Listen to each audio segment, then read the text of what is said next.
Tonight, President Trump will host the Prime Minister of Israel, Benjamin Netanyahu, for dinner, where they will discuss the positive developments taking place in the Middle East region. Just about the visit of Prime Minister Netanyahu today, I was just wondering why that is not open to the press. Previous visits by him, we've had Oval Office press conferences. Does that reflect somehow the kind of sensitivity of this particular visit? No, they're having a private dinner. There's many important matters that are obviously ongoing in the region, as you know. The utmost priority for the president right now in the Middle East is to end the war in Gaza and to return all of the hostages. Also, as you know, there was a ceasefire proposal that Israel supports that was sent to Hamas, and we hope that they will agree to this proposal. We want to see all of the hostages released. That's on the top of the president's mind, so that will be discussed, as well as the many other positive developments we've seen in the Middle East. Look, right now the president is focused on today. And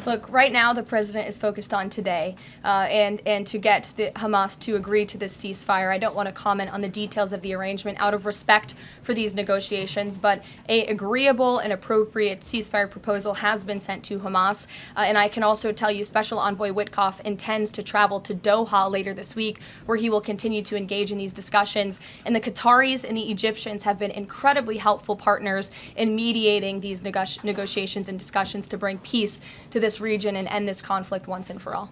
Two questions on Israel. You suggested that Hamas is the impediment currently to a ceasefire. So if not a ceasefire deal, then what does the president hope to achieve with tonight's dinner with the prime minister? Again, you guys are getting around to a lot of hypotheticals. I don't want to get ahead of the president, but there are many other issues to discuss with Prime Minister Netanyahu tonight related to the region and just the entire world. So this will be a dinner to talk about Operation Midnight Hammer, which was incredibly successful, to talk about peace in Gaza and ending that conflict, as well as many other topics of discussion in relation to Israel and the United States. And to get the Hamas to agree to this ceasefire. I don't want to comment on the details of the arrangement out of respect for these negotiations. But as for the takeover of Gaza, I don't believe the president ever said that. I think he discussed a rebuilding of Gaza once this war is over. This has become an uninhabitable place for human beings, and the president has a big heart. He wants this to be a prosperous, safe part of the region